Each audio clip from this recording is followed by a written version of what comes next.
안녕하세요. 조직에서 한정된 예산으로 신입사원 교육을 설계해야 할 때나 아니면 학생들이 제한된 시간 안에 취업 준비랑 학업 이걸 병행하도록 지도해야 할 때요. 어떻게 하면 이 자원을 가장 효과적으로 쓸 수 있을까? 이런 질문 혹시 매일 던지고 계시지 않나요? 특히 인사 담당자나 대학 취업 지원 부서에 계신 분들이라면요. 아마 이 자원 관리의 중요성 누구보다 더 크게 느끼실 겁니다.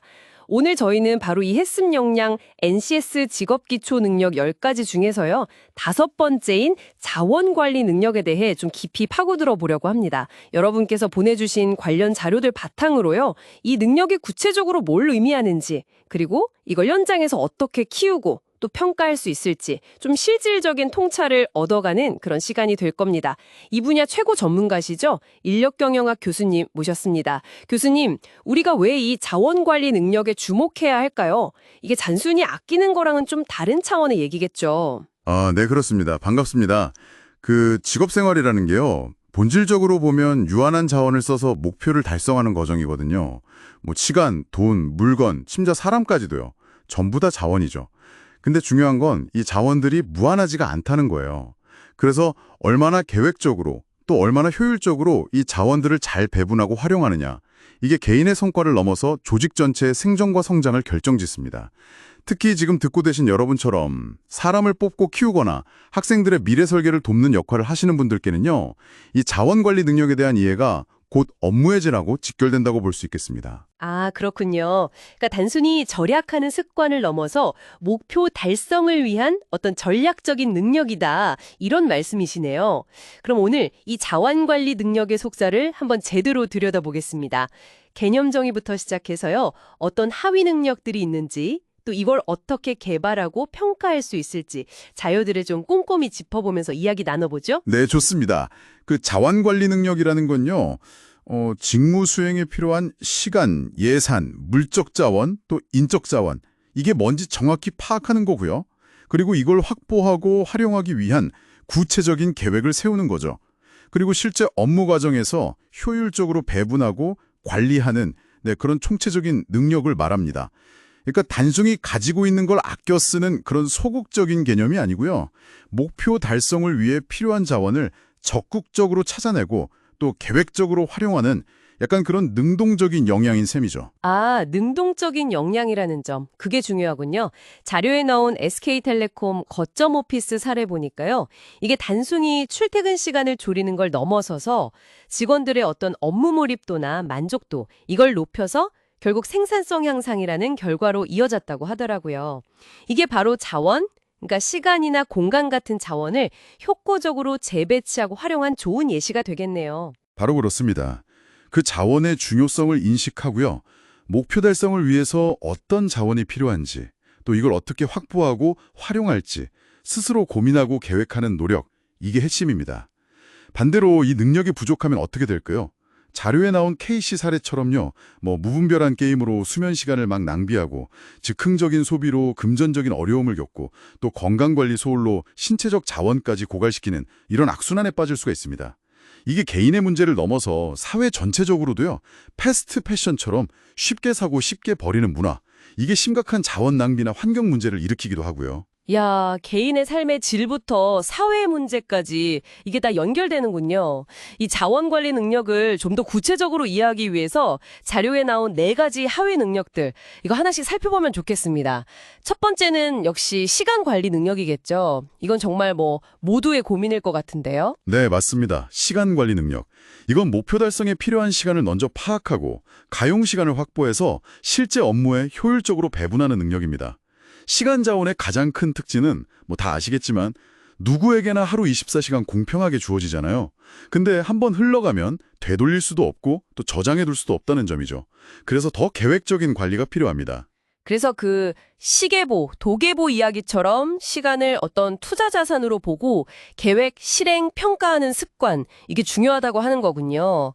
아, 그럼 여러분이 학생들에게 시간 관리 조언하실 때 목표 설정 시에 스마트 원칙 있잖아요. 구체적이고 측정 가능하고 달성 가능하고 현실적이고 시간 제한이 있는 이걸 활용하거나 아니면 스티븐 코비의 시간 관리 매트릭스 중요도랑 긴급성 기준으로 우선순위 정하는 거요.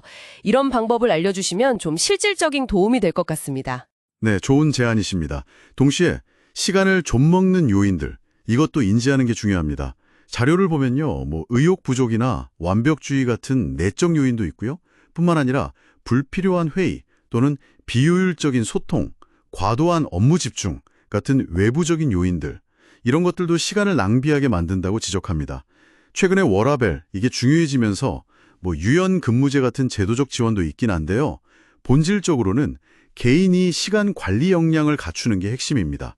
그러니까 근로시간 단축만으로는 좀 부족하고 스스로 업무 효율성을 높이려는 노력하고 또 조직 차원의 지원이 같이 가야 한다는 점을 기억해야 합니다. 네. 시간을 관리하는 것만큼이나 또 중요한 게 바로 돈, 즉 예산 관리일 텐데요. 특히 조직 운영이나 프로젝트 진행할 때 이 예산 문제에 아주 민감할 수밖에 없죠. 두 번째 하위 능력인 예산 관리 능력은 어떻게 이해해야 할까요? 네, 예산 관리 능력. 이것도 단순히 주어진 돈을 아껴 쓰는 걸 넘어서요. 목표 달성에 필요한 비용을 정확히 예측하고 또 계획에 따라서 자원을 효율적으로 확보하고 배분하는 능력입니다. 조직 차원에서는 이게 경영 목표 달성과 직결되는 전략적인 활동이죠. 물적 자원이나 인적 자원 확보 계획하고도 아주 밀접하게 연관되어 있고요. 자료에 나온 사례들을 보니까 예산 관리 실패했을 때 그 파급 효과가 상당하네요. 20대 신용불량자 증가 소식이라든지 아니면 행사 예산 항목을 누락해서 개인 비용 부담까지 떠안게 된 그 A씨 사례. 이거는 여러분이 학생들 금융교육이나 조직 내 예산 집행 시에 좀 경각심을 일깨워주는 좋은 예시가 될 수 있겠습니다. 그렇습니다. 그 예산 수립 시에는요, 활동에 필요한 모든 비용, 그러니까 직접비하고 간접비를 꼼꼼하게 파악해서 누락 없이 반영하는 게 기본이고요. 또 예산을 한 번 세우면 끝나는 게 아니에요.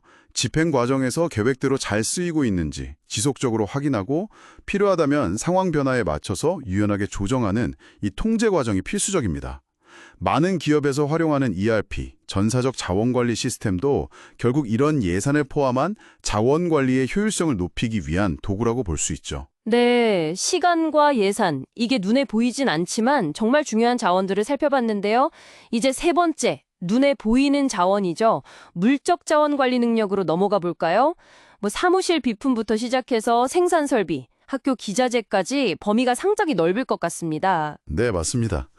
물적 자원은 석유나 나무 같은 자연 자원하고 또 시설, 장비, 재료 같이 사람이 만든 인공 자원을 다 포함합니다.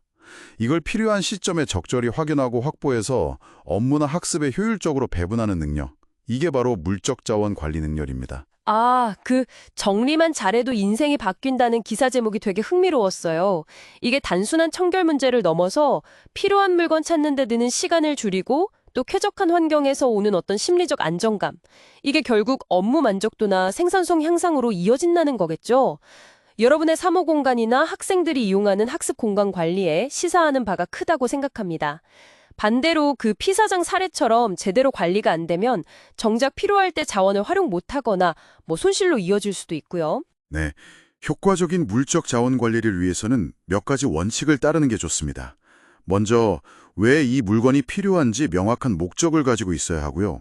그리고 불필요한 건 과감히 처분하고 남은 물건들은 좀 유사한 것끼리 분류하고 또 사용 빈도나 크기 같은 걸 고려해서 보관 장소를 정해야 합니다.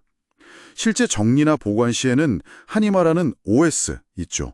정리, 정돈, 청소, 청결, 습관화 이런 활동이나 자주 쓰는 물건을 가까이에 두는 회전 대응 보관 원칙 이런 걸 적용할 수 있습니다. 관리할 물품이 많다면 바코드나 QR코드를 활용하는 것도 효율성을 높이는 방법이고요. 시간, 예산, 물건에 이어서 마지막 네 번째는 바로 사람, 즉 인적 자원 관리 능력입니다. 다른 자원들하고는 달리 감정과 생각이 있는 사람을 관리하는 거니까요. 훨씬 더 복잡하고 섬세한 접근이 필요할 것 같은데요. 정확합니다. 조직 차원에서 보면요. 직무 수행에 필요한 역량을 갖춘 사람을 찾아서 적재적소에 배치하고 동기를 부여하면서 성과를 이끌어내는 능력이고요. 개인 차원에서는 흔히 인맥 관리라고 이해할 수 있죠. 근데 여기서 인맥은 단순히 아는 사람 수가 아니에요. 신뢰를 바탕으로 서로 도움을 주고받을 수 있는 관계망, 이걸 의미합니다. 인맥도 중요한 자산으로 보고 관리해야 한다는 관점. 이거 인상적이네요. 성공한 사람들 곁에는 좋은 네트워크가 있다는 이야기나 명함 관리 앱, 정기적인 연락, 전화데이 같은 구체적인 관리 방법들. 이거는 여러분이 학생들한테 네트워킹의 중요성 설명할 때 유용하게 활용할 수 있겠습니다. 한편 조직 내에서는 그 샌드위치 팀장의 고민처럼 팀원들의 역량을 파악하고 동기를 부여하면서 효과적으로 소통하는 리더십. 이게 인적 자원 관리의 핵심이 되겠고요. 네. 인적 자원은 다른 자원과 구별되는 아주 중요한 특징이 있습니다. 스스로 생각하고 반응하는 능동성, 또 교육과 경험을 통해 성장하는 개발 가능성, 그리고 궁극적으로 모든 자원을 활용해서 성과를 창출하는 주체라는 전략적 중요성입니다.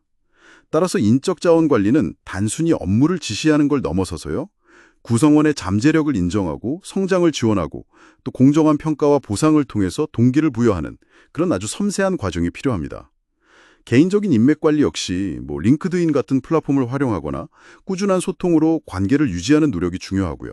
자, 이렇게 4가지 중요한 자원 관리 능력을 살펴봤는데요. 그렇다면 실제 현장에서, 그러니까 여러분이 신입사원을 뽑거나 재직자 교육을 할 때 또는 학생들의 역량 강화를 지원할 때요. 이 능력을 어떻게 효과적으로 개발하고 또 제대로 평가할 수 있을까요? 가이드북에는 어떤 방법들을 제시하고 있나요? 네, 교수자용 가이드북에서는요, 일방적인 강의식 교육보다는 학습자가 좀 주도적으로 참여하고 경험하는 방식을 권장합니다.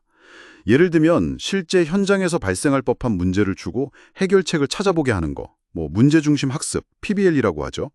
또 특정 주제에 대해 팀을 이루어서 탐구하고 결과물을 만드는 프로젝트 학습, 가상 역할을 맡아서 실제처럼 행동해보는 역할극이나 실제와 유사한 환경에서 의사결정을 연습하는 시뮬레이션, 신문기사 같은 걸 활용하는 NIE, 즉 신문 활용 교육, 온라인 학습, 이런 것들이 효과적인 방법으로 제시됩니다. 핵심은 학습자의 현재 수준, 그러니까 기본, 심화, 보충, 이 수준을 정확히 진단하고요. 그에 맞는 구체적인 사례와 활동 중심으로 목표를 설정해서 진행하는 것입니다. 평가 방법도 중요할 텐데요.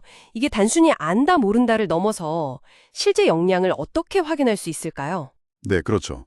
자원관리 능력은 실제 행동으로 나타나는 역량이기 때문에 평가 역시 좀 다면적으로 이루어져야 합니다. 단순 지필고사 외에도요, 특정 상황에 대한 해결 방안을 서술하게 하거나 면접을 통해서 생각의 깊이를 파악하는 방법도 있고요. 프로젝트 수행 과정이나 토론 중 행동을 관찰하고 체크리스트로 기록하는 방식, 또 학습 과정과 결과물을 모아서 평가하는 포트폴리오, 이런 것들이 효과적입니다. 중요한 것은 지식, 즉 인지적 영역뿐만 아니라 자원 관리에 대한 태도나 가치관 같은 정의적 영역, 그리고 실제 자원을 계획하고 활용하는 행동, 심동적 영역까지 종합적으로 평가하는 것입니다. 이때 각 하위 능력별 성취 수준을 기준으로 삼아서 학습자가 어느 단계에 도달했는지 객관적으로 판단할 수 있습니다. 아, 흥미로운 지점이 하나 더 있었어요. 자료 중에 알고리즘 인생을 계산하다라는 책 내용이 언급되면서 자원 관리가 마치 컴퓨터 과학의 문제 해결 방식과 유사하다. 이런 비유가 나왔는데요. 이건 어떤 의미로 받아들이면 좋을까요? 좀 더 날카로운 통찰이 있을 것 같습니다. 아, 네. 그거 아주 흥미로운 연결고리입니다. 이게 뭐냐면요. 자원관리 문제를 단순히 경험이나 감에 의존하는 대신에요. 보다 체계적이고 논리적인 접근법, 즉 알고리즘적 사고를 통해서 해결할 수 있다는 점을 시사하는 겁니다. 예를 들어서 언제 새로운 시도를 탐색하고 탐색, 또 언제 기존에 검증된 방식을 활용할지 이용, 결정하는 것, 아니면 제한된 시간과 예산 내에서 최적의 프로젝트 일정을 짜는 것, 일정 계획, 또 자주 사용하는 도구나 정보를 가장 접근하기 쉬운 곳에 두는 것, 캐싱, 이런 것들은 모두 알고리즘적 사고의 응용이라고 볼 수 있거든요. 여러분이 제한된 자원으로 최대의 효과를 내야 하는 그런 의사결정을 할 때요, 이런 알고리즘적 사고방식은 직관을 넘어서는 보다 합리적이고 효율적인 해결책을 찾는 데 도움을 줄 수 있습니다. 네, 오늘은 LNCS의 직업기초 능력의 5번째죠. 자원관리 능력에 대해서 정말 깊이 있게 파고 들어보았습니다.